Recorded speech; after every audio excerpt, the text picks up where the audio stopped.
Last part, the billionaire's obsession.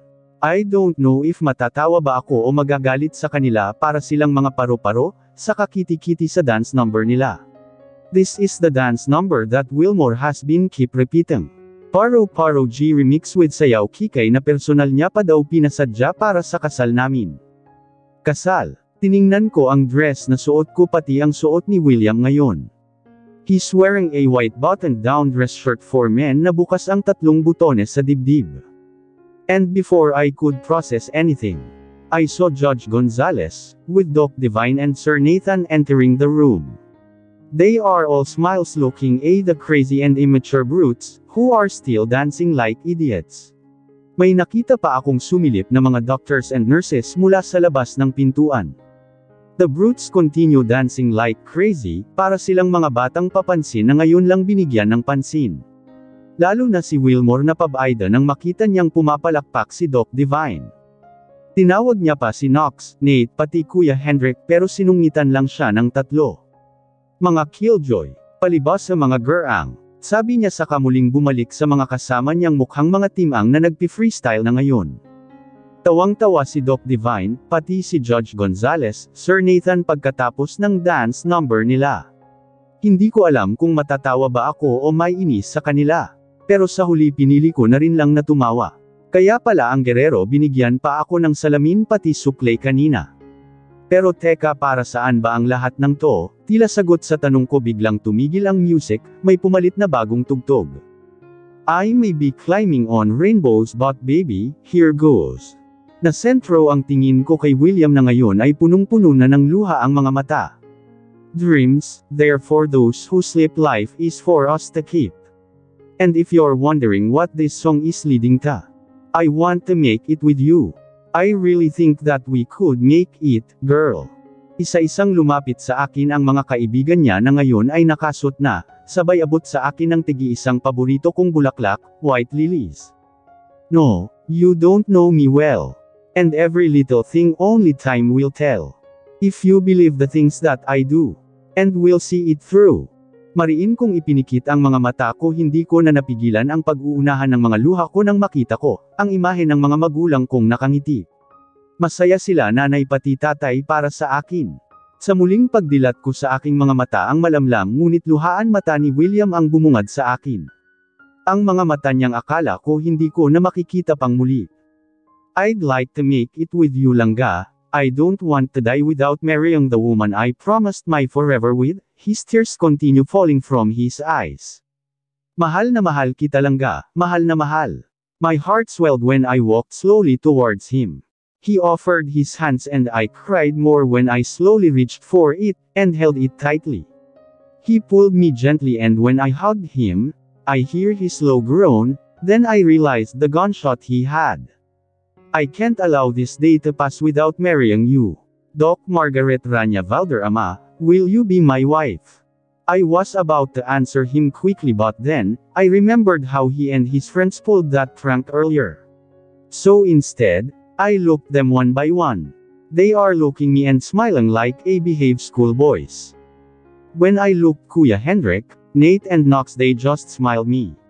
Exempted silang 3 dahil alam kong pinigilan nila ang mga kalokohan ng mga to kanina. Pagtingin ko kay Judge Gonzales, Sir Nathan, nakangiti silang dalawa sa akin, nag-aabang kung anong isasagot, pero nung tiningnan ko si Doc Divine nakita ko ang pilyang ngiti niya sa akin tsaka pa simpleng umiling. She knew my plan. When I looked her again she smiled meaningfully. Langga, Judge Gonzales is here. Let's get married na. Dama ko ang kaba sa boses ni William. Malambing akong ngumiti sa kanya. Nakita ko ang pagkikislapan ng mga mata niya tsaka, ang pagguhit ng ngiti sa kanyang labi. Pero hindi rin nagtagal ang ngiti na yon nang dahan-dahan akong umiling sa kanya. I'm sorry William, I can't. I said in a cold tone. He paled but my face remained blank. I heard gasps and curses from his friends. Langga. Then tears started forming in his eyes. Kayo kasi, sabi ko naman, tawagin niyo lang siya, ang dami niyo pang pa-under. He started crying. Si Guerrero yun, brute. Siya ang nakaisip nun. Hala, bakit ako? Pumayag naman siya, diba? Langga. He looked me but I remained looking him with blank, expression on my face. I'm sorry, I just want to surprise you. Sabi kasi nila dapat bongga ang pa-under ko para kabog. I didn't expect that it will turn out like this. Pero totoo po yun, hinimate ako. But after that operation I'm fine. Inutusan ko silang tawagin ka pero si Guerrero kasi sabi niya prank ka daw namin. Hoy! Bakit ako sinisisi mo? Pumayag ka ah. We'll go now. Judge Gonzalez said. Nakita ko pa ang pinipigilang tawa ni Doc Divine. No. Please wait, Judge. He said crying like a lost boy. Langga. Please I'm sorry. Bigla akong nakansenya nang marinig ko ang mga hikbi niya, bago pa siya tuluyang humagulal. Agad ko ding binawi ang sinabi ko. It's a prank, Daddy. Of course I will marry my daddy Langga. Mommy, Daddy, I'm back. I'm sorry if it took me this long to come back here. Nandito kami ni William ngayon sa musulyo ng mommy pati daddy niya, bago kami pupunta sa isla. According to him, it's quite some time since he last visited his parents. But for whatever reasons, I can feel the emptiness ang longangas inside his heart. Pagkarating namin kanina, pinaupo niya lang ako saka siya sumalampak sa sahig kausap, ang mga magulang niya na parang bata. I can't help but feel sad looking him. He looks like a lost kid longing for his parents. My, D, how are you? I missed you so much, he said and then became silent. Akala ko nga hindi na ito muling magsasalita pa dahil matagal itong nanahimik. Nakayuko ito kahit hindi ko man nakikita ang mukha niya, dama ko ang lungkot sa kapangungulila niya sa mga magulang. I have a good news for you, he said trying to lift his voice but it broke. May baby Langga na po ako. Magkakaapo na po kayo. Narinig ko ang tuluyang pagkabasag ng boses niya, maya-maya ay nakita ko ang marahang pagyugyug ng kanyang balikat. Sayang at hindi niyo naabutan. Pumipyok niyang sabi. Napalunok ako dahil naramdaman ko ang panunuyo ng aking lalamunan. Kambal ang magiging apo niyo, May, di. Ang galing ko po, di ba? Sabi ko sa inyo kapag ako nagkaanak, ipagdadasal ko talaga na magiging kambal ito para hindi kagaya ko na nag-iisa. Sobrang saya ko, May, di, nung nalaman kong kambal, ang magiging anak namin dahil alam kong hindi sila malulungkot. Pero dadagdagan ko pa yan, May, di, pupunuin ko ng tawanan pati tilian ang mansyon na iniwan niyo sa akin. Panipik. My heart hurt hearing those words from him. Nag-iisang anak lang din naman ako pero at least ako mas mahaba, ang panahong kasama ko ang aking mga magulang. He seems so happy and proud talking to his parents about our twins, but I know behind those smiles is a heart that is longing. Nga pala, Mommy, Daddy, may ipakikilala ako sa inyo. I'm sorry if it took me this long to finally introduce her to you. Nahirapan kasi akong lapitan siya, May, natakot kasi ako na baka kapag lumapit ako sa kanya, ipagpilitan ang sarili ko baka tuluyan siyang mawala sa akin. Remained quiet while listening to him. I want to give more time to talk to his parents, dahil mukhang miss na miss niya ang mga to. Mukhang madami siyang baong kwento para sa mga magulang niya. Do you still remember that night I went here crying because I lost her? Tumanggaw-tango pa ito na tila nasa harap niya lang ang kausap. Every time I'm coming here I always promised you na sa susunod kong balikdala ko na siya, but it took me years to finally fulfill that promise. Parang naririnig ko na nga ang boses ni Daddy na nangangansyaw sa akin. Tumayo ito saka lumapit sa akin. Hinailan niya ang upuan ko saka ainalayan akong maupo sa tabi niya. Kaming dalawa na ngayon ang nakaharap sa musulyo ng mga magulang niya. Inangat ko ang aking paningin sa dalawang naka-frame na larawan sa harapan. Kamukha ni William ang daddy niya. Matangos ang ilong, makapal ang kilay, manipis ang mga labi, nakadepina ang mga panga. Namana naman niya sa mommy niya ang kanyang kulay itim na mga mata. Her mom is beautiful, maamo ang mukha nito. Kung mukha lang ang pagbabasehan, hindi mo makikita sa amo ng mukha niya na siya ang maghahabol sa Tatay Andrew ko. Hindi mo iisipin na tinangka niyang agawin ang Tatay Andrew sa nanay ko pati sa akin.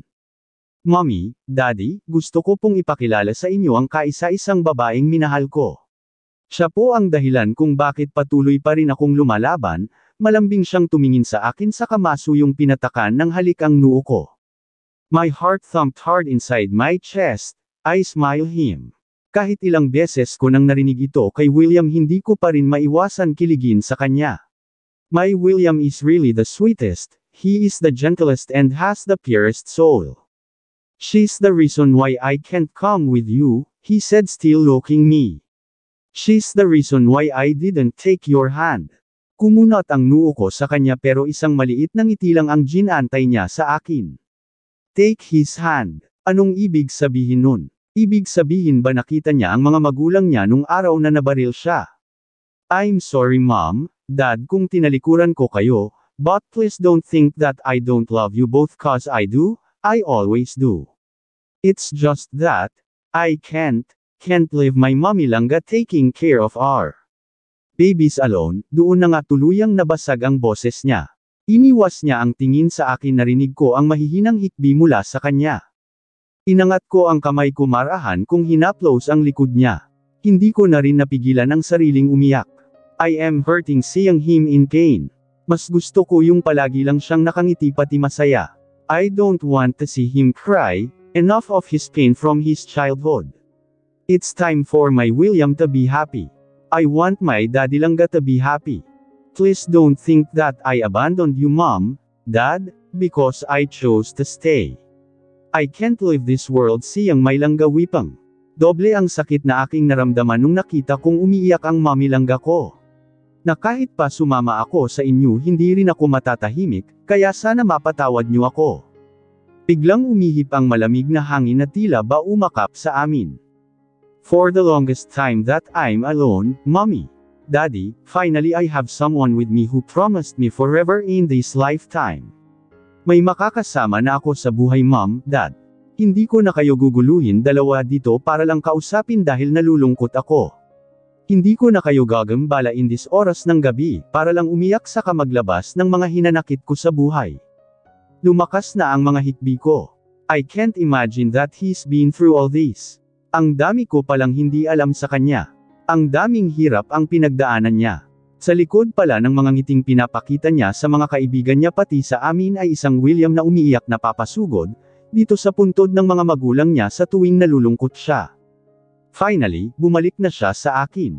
After years of hiding from me, bumalik na baby Langga ko. Muli siyang humarap sa akin. Maingat niyang pinunasan ang mga luha sa pisngi ko, gamit ang mga daliri niya. Ganun din ang ginawa ko sa kanya dahil punong-puno din ng luha ang mga pisngi niya. Mommy, I want to apologize to you for blaming you about what happened to us. I am very sorry. Patawarin niyo po ako sa lahat ng masasakit na salitang sinabi ko sa iyo noon. Hindi ko po sinasadyang sabihin yun sa inyo, marahan niyang hinaplos ang lapida ng mommy niya, patuloy pa rin sa pag-agos ang mga luha niya. Mom, please don't think that I betrayed you because I chose to love the daughter of the man who didn't choose you. I'm so sorry mommy but I can't see myself loving someone else not her. Siguro nga nagmana ako sa'yo, matigas ang ulo pero mommy, mahal ko talaga siya eh. Mahal ko sinang higit pa sa buhay ko, mommy. Walang ampat na ang pagtulo ng luha ko. This is the reason he told me before, he don't want to feel that he betrayed his mother, because of me, kaya pinili niyang sabihin ang masasakit na salitang yun para lumayo ako sa kanya. I know you're a kind person mom, it so happened that you loved someone who is not meant for you. Pero siguro kung buhay ka man ngayon mom, I know you will love my Langga as much as I do, he continued. She's the nicest woman I've ever met, mom. I'm sure you'll be happy seeing me happy. Maya-maya bumuling siya sa puntod ng daddy niya. Daddy, I'm sorry kung ikaw ang sinisi ko kung bakit nangyari ang lahat ng to sa buhay natin. I want you to know that you have been a good father to me, Dad. Kung may pagkakataon man papipiliin ako kung sino ang magiging mga magulang ko, kayo pera ni mommy ang pipiliin ko. I will still choose the both of you despite what happened to our family, he cried more pained. I want to apologize to both of you because I want to start a family with a happy heart. I will leave everything behind Dad, Mom. I will start a new life with my Langga and my twins, and our future children, marahang niya din hinaplos ang lapida ng daddy niya. I talked to Tatay Andrew and Nanay, Mom. I already asked forgiveness on your behalf. Yun naman ang gusto mong mangyari mommy, di ba? Tumangala siya sa kamariing pumikit. Marahan kong hinaplos ang likod niya para sabihing andito lang ako. Andito ako para sa kanya. Nakita ko ang pangangilad ng luha mula sa mga mata niya. How I wish that you are here to witness me marrying the love of my life. How I wish that you are here to see your grandchildren grow. But I know everything has a reason, Dad, Mom. He paused. I'm setting you free now. I am freeing my life from the pain of the past.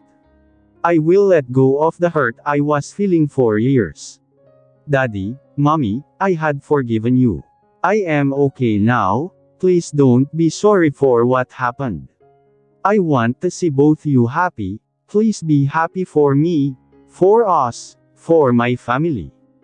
He cried harder. His sob filled the place. I let him pour out and unload all the burdens he'd been carrying in his heart for many years. I am silently crying with him, feeling the pain he's feeling. Para siyang batang umiiyak sa harap ng puntod ng mga magulang niya.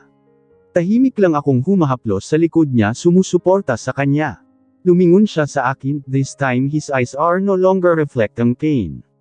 He intertwined our fingers before he faced his parents' tomb again. Dad, Mom, this is my wife, her name is Mara. She's the mother of my twins. Anak po siya ni Tatay Andrew pati nanay, he introduced, this time he is already smiling.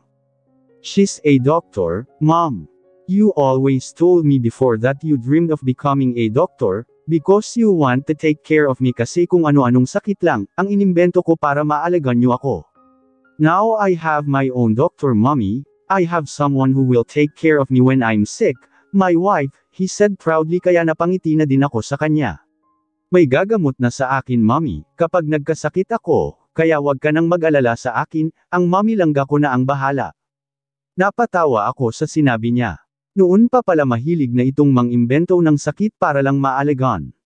It's funny but the same time it's also sad.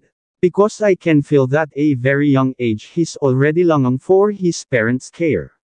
Kaya din siguro nadala niya ito hanggang sa lumaki siya na kaya nabangsagan siyang oo na mga kaibigan niya, dahil kahit konting sakit lang ospital agad.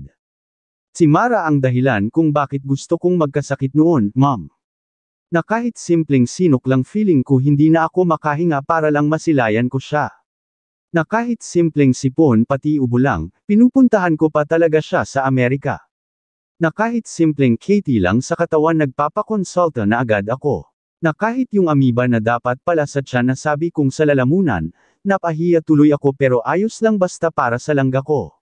Na umabot sa puntong feeling ko pinagtatawanan na ako ng mga kasamahan niya dahil sa kababawan ng mga rason ko. Pero lahat ng yun, Mom, Dad, ayos lang dahil sa wakas nandito na siya sa akin, bumalik na sa akin ang baby langga ko. Pagkatapos niya sabihin ang lahat ng yun sa akin naman siya bumaling. Langga, this is my mommy Frida and Daddy. I smiled him and to his parents too, but my smile quickly faded when he added something to his introduction. Mom, Dad, si Mara pala yung nagmukbang sa akin ngayon pero pagkatapos niya akong mukbangin inaaway niya po ako. Sinasabi niya hindi daw masarap pero humihingi naman ng extra pa. Tsaka sinumbong niya pa ako kay nanay pati tatay na minukbang ko. Ang talaban niya, yun tuloy ilang araw akong napanaginipan si tatay na pinapahila ako sa bangka niya. Biglang umihip ang malamig na hangin kagaya nung nasa puntod kami ni nanay pati tatay. Pero sa halip na ako ang matakot mas natakot pa si William dahil bigla itong yamakap sa akin ng mahigpit. Hala lang, ano yun? Mukhang timang nitong tanong maghigpit pa ang pagkakayakap sa akin.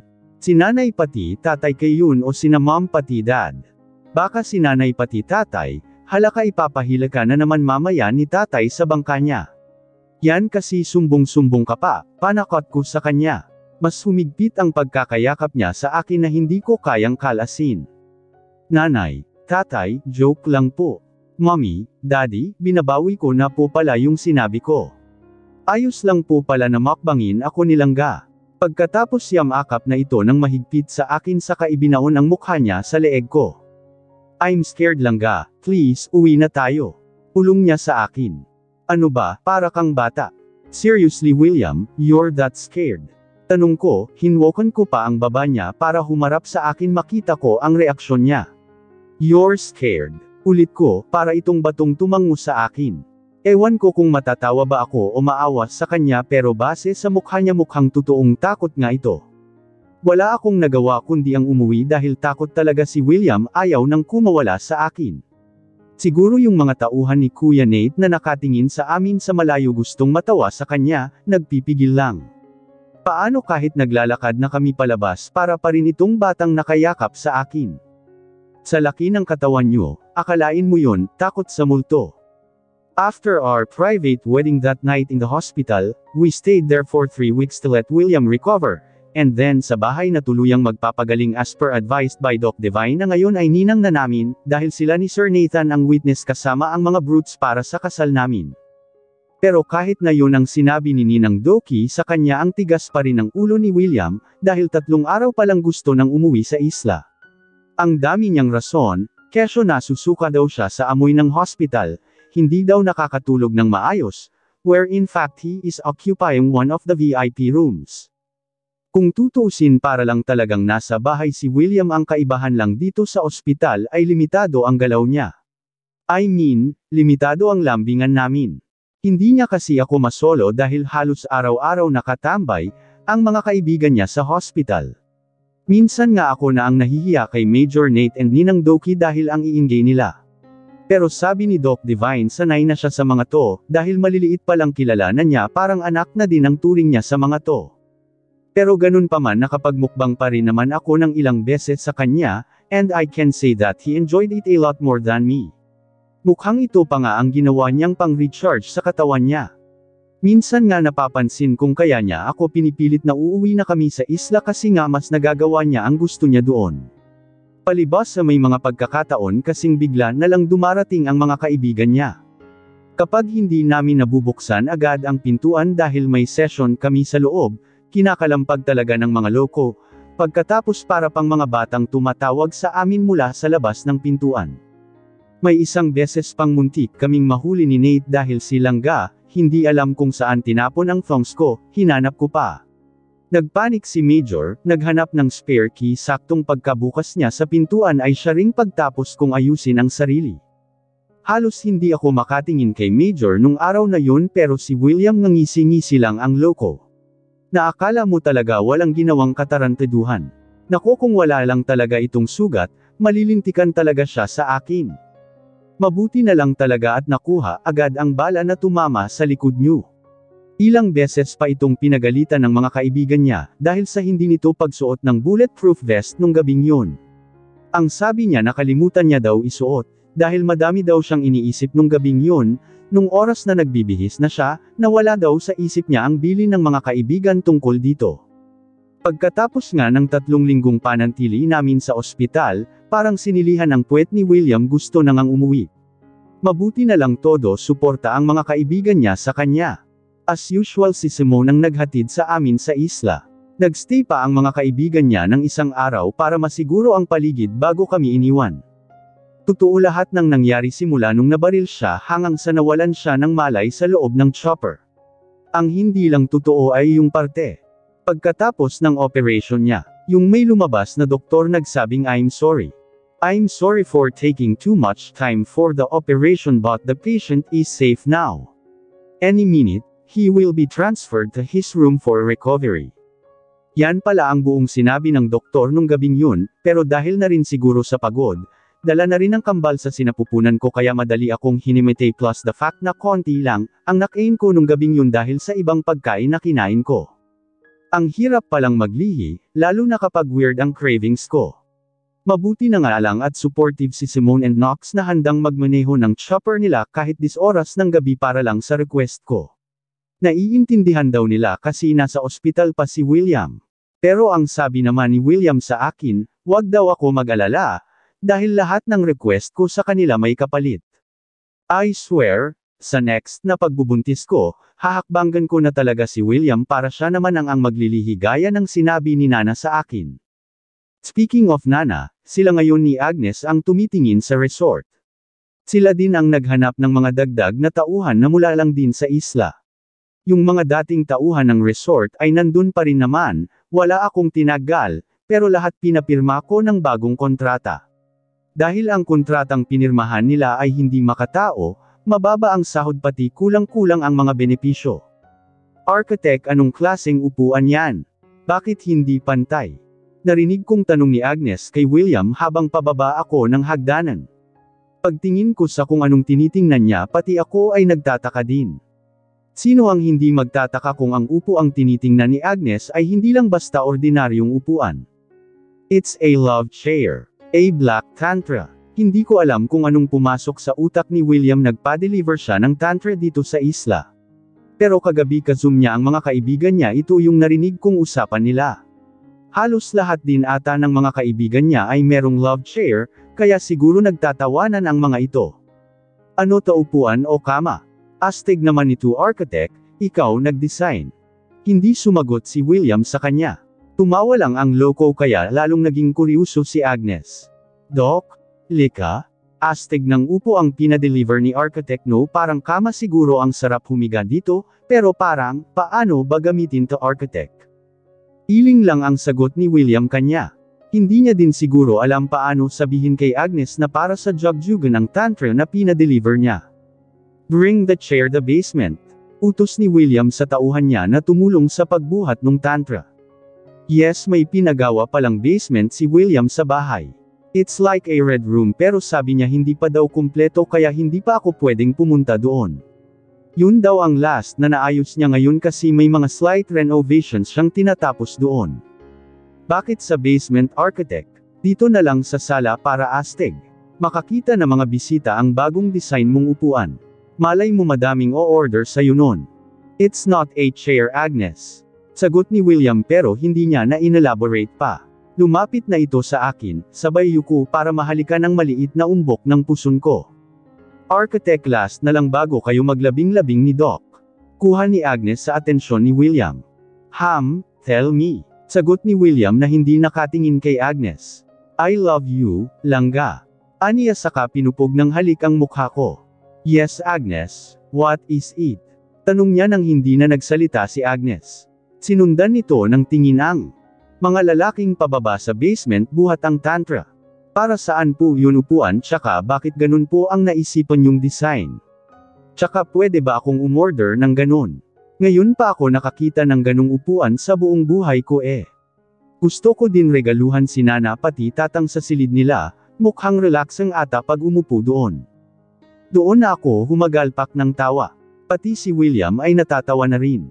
I can't imagine Nana and Tatang using the tantra, OMG. My dirty mind.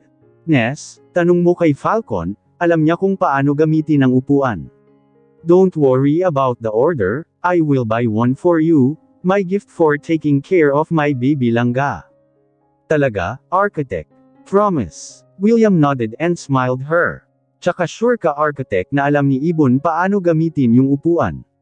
Baka hindi nagsasayang lang tayo ng pera. He knows, Agnes. Si Falcon pa ba? Di ba, langga? He winked me kaya agad akong tumango. Thanks, architect. Doc, you're the best talaga. Aniya bago tumalikod sa amin para hanapin si Falcon. Anong pumasok sa utak mo, nagpa-deliver ka ng tantra dito? Tanong ko sa kanya nung kami na lang ang naiwan. Pero sa halip na sagutin ang tanong ko, mabilis nitong inanglin ang mga labi ko. I answered his kisses and pulling him closer to me. We stopped when we are catching our breaths. I love you so much, langga. I will never get tired loving you, wife. He said in between kisses, and for the nth time I feel the butterflies in my stomach. My heart almost burst out in happiness. I love you too, Daddy langga. Thank you for loving me. I answered. He placed a kiss on my forehead and rested his lips there. I may be not that vocal of my love to you, but I want you to know that you're worth the wait, you're worth loving. It's you, always have been and always will be. Ikaw na ikaw lang ang lalaking mamahalin ko sa buhay kong ito hanggang sa susunod kong buhay. Mahal na mahal kita, Daddy langga. And like the other days that I'm telling him how much I love him, he always end up crying. Feeling ko tuloy ang ganda-ganda ko, ang haba-haba ng hair ko. Sino ang mag-aakala na ang isang dating mataba na taga-isla ay makabingwit pala ng isang sariwang papa? Hindi lang sariwa kundi yummy pa.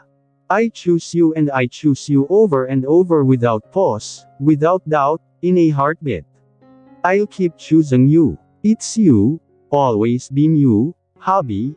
Ikaw lang ang nag-iisang William ng buhay ko. They said, in this life we fall in love many times. But for my case, I fell in love many times but with the same person. Nagkasakitan kami ni William na umabot sa puntong kinamumuhian ko siya. But love as it is, it's the most powerful thing that no matter how much I hated him, still my love for him is bigger than my hate. His love for me taught me how to forgive. His love for me lifted me up. His kind of love is compassionate and forgiving. Na may mga masasakit mang nangyari sa buhay naming dalawa, ang pagmamahal ni William ang nagturo sa akin na huwag bumitaw. That I would keep holding on, keep fighting. That no matter how hard it will take I should never give up. And I thank God that I never gave up my love for him. William is the man that I need in this lifetime. Hiding from the billionaire is finally over. No more hiding, no more pain. This is the start of a new beginning with my husband, my daddy Langga, the man who promised me forever, my architect. Thank you everyone for being with me and my daddy Langga, Talaba King, in this amazing journey of our love story. I Dr. Margaret Rania Valder Ama Lagdameo, with my husband architect William Sebastian Lagdameo, now signing off.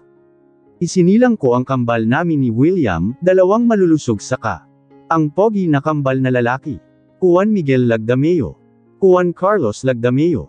Thankful ako sa buhay na mayroon kami ngayon. Totoo nga ang kasabihan, everything's happened for a reason, either blessing or lesson. Sa buhay ng tao kailangan mong maging strong, alam mong kaya mong harapin lahat ng pagsubok sa buhay. Minsan and friends may good influence, meron din bad influence. William and Mara lucky sila sa naging kaibigan nila sa hirap sa kaginhawaan dyan, ang kaibigan nila para gabayan sa kasuportahan sa lahat ng hamon ng buhay. Kailangan natin sa buhay ang totoong kaibigan, walang iwanan masayahin man, pero may kanya-kanyang lungkot sa likod ng ngiti sa katuwa sa mukha. Thank you sa pag-support ng kwentong The Billionaire's Obsession. Hanggang sa muli, ingat po kayong lahat.